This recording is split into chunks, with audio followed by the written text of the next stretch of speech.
Like, I was molested as a kid, and I think that was fine. I wouldn't recommend other people molest kids, but it was fine for me. Like, not great, but like, a bunch of things kids go through aren't great. Your kids are forced to do a whole bunch of things with their bodies they don't want to do. It's like weird to, and so like I suspect that a lot of this is cultural. Like the damage comes not from the act itself, but rather from the fact that an adult intentionally did something that culturally has a huge amount of baggage. It's like, oh, this isn't about the act. This is about the massive betrayal from somebody who's supposed to care for you. I think like that's probably at the core of a lot of it. And I think there's a lot of things that extend from this. Like a lot of things that we traditionally consider like really horrifying to happen to you. I'm like, well, is it the thing, or is it like a lot of the cultural baggage and context loaded around that thing that is damn? And I don't think it makes it any less valid. Like I think it's absolutely valid to be upset by it. But a lot of the times where I'm like, I don't know if trauma is really real in the sense that people think it is. I think people really disagree with me on that. Because some people are like, why are you saying this? Like people might interpret it as invalidating an experience. And I agree this is a risk. But like, I think trying to tell people they're traumatized, in fact, is traumatizing.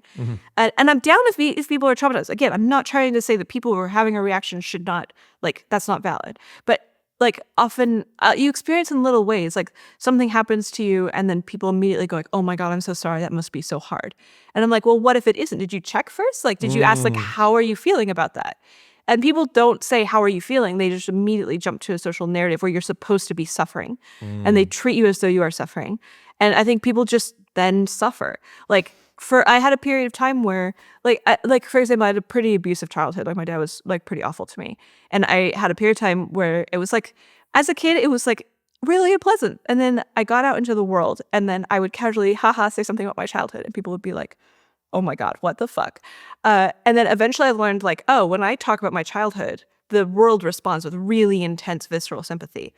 And then I think that fucked me up the most. I was fucked up on some sort of object level before then, but the aggressive sympathy and like, are you okay? That must have been so terrible, caused me to reevaluate what I had been through as like some great existential violation. I was like, oh, a vast rule was broken where my father should have loved me and he didn't.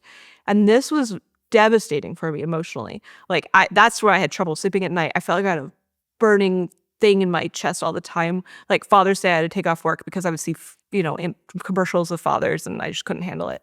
But I wasn't like that until I was exposed to the culture of people telling me that it was wrong. And it's like weird, right? Because you still want a culture in which stuff like what happened to me as a kid doesn't happen. Like I'm pro this, but the way that people talk about it, I wish people had like instead been very gentle with me and been like, how do you feel about this? And like very carefully allowed my emotions to sort of take their own natural course.